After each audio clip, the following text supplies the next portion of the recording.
शुभदा विद्यालय यूट्यूब चॅनलमध्ये आपलं मनापासून स्वागत।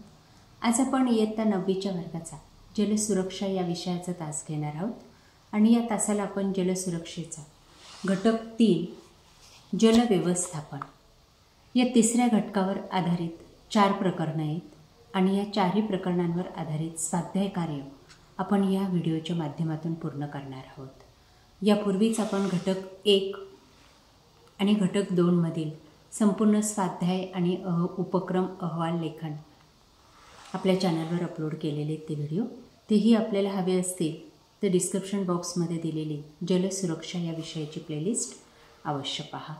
तत्पूर्वी मित्रांनो, आपण नवीन असाल, अजूनही चॅनलला आपण सबस्क्राईब केलं नसेल तर चॅनल सबस्क्राईब करून बेल आयकॉनवर क्लिक करा, म्हणजे नवीन व्हिडिओचे नोटिफिकेशन आपल्यापर्यंत सहज पोहोचत जाईल।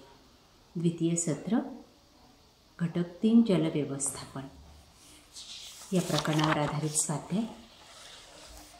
बघा, पहिला प्रश्न, जलव्यवस्थापन म्हणजे काय?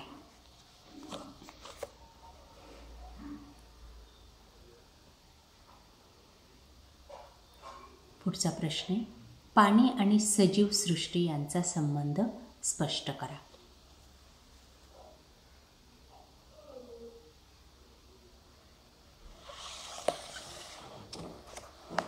त्यानंतर तिसरा प्रश्न, फाल्कन मापदंडानुसार पाणी टंचाई तीव्रतेची विभागणी करा।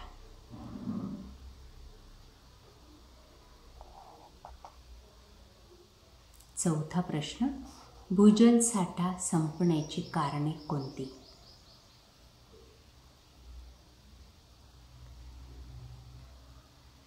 पाच, नद्यांचे स्वास्थ्य आणि शहरीकरणाचा संबंध लिहा। त्यानंतर पुढचं प्रकरण, आपला पाणी वापर या प्रकरणावर आधारित स्वाध्यायाचे प्रश्न। पहिला प्रश्न, पाणी वापराचे प्रकार लिहा।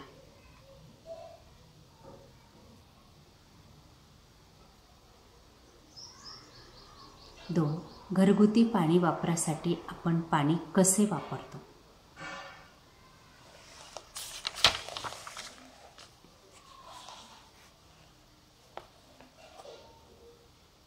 तीन, शेतीसाठी कोणकोणत्या प्रकारे पाणी वापरले जाते?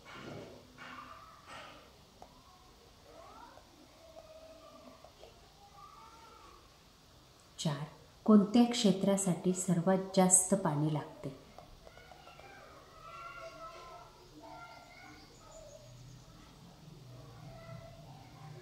पाच, पाणी आणि मासेमारी यांचा संबंध स्पष्ट करा। सहा, सर्वत्र जलवाहतुकीचा पर्याय का स्वीकारला जातो?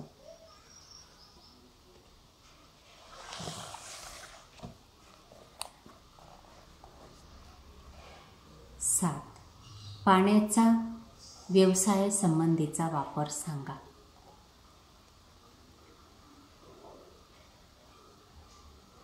आठ, पर्यावरण रक्षण आणि पाण्याचा संबंध लिहा।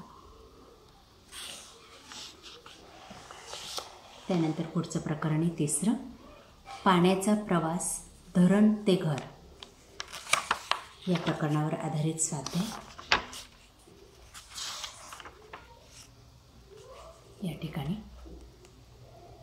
1, धरण ते जलशुद्धीकरण केंद्र हा प्रवास लिहा। 2, जलशुद्धीकरण म्हणजे काय?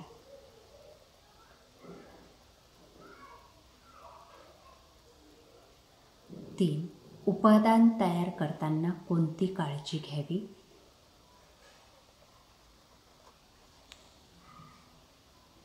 4, पाणी शुद्धीकरण प्रक्रियेचे थोडक्यात वर्णन करा।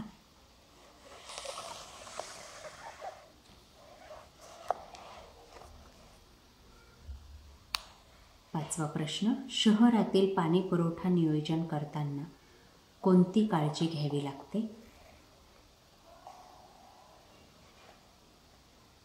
6, पाणी शुद्धीकरण प्रकल्प देखभाल व्यवस्था कशी असते? त्यानंतर चौथं प्रकरण, जलव्यवस्थापन म्हणजे काय. या प्रकरणावर आधारित संपूर्ण स्वाध्यायाचे प्रश्न.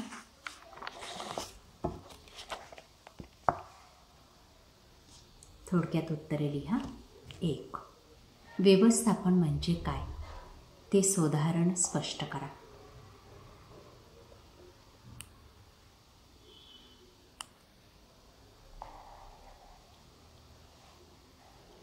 2. जलव्यवस्थापनाची गरज स्पष्ट करा.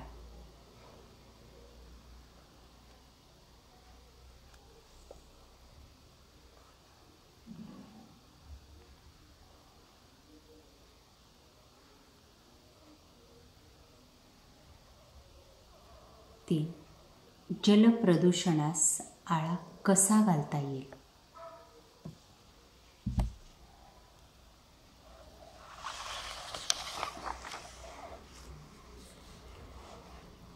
4.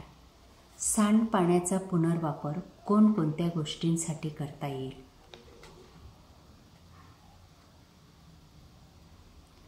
5. जलव्यवस्थापन करण्यासाठी महत्त्वाचे उपक्रम लिहा.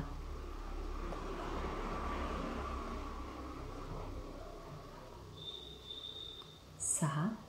तुमच्या परिसरात पाण्याचा अपव्यय होण्याच्या कोणत्या घटना घडत आहेत त्या लिहा.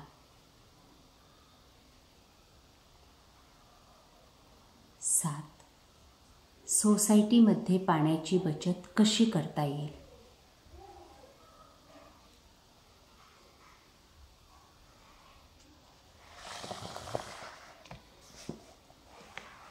8वा प्रश्न, जललेखा परीक्षण होणे का आवश्यक आहे. अशा प्रकारे मित्रांनो, आज आपण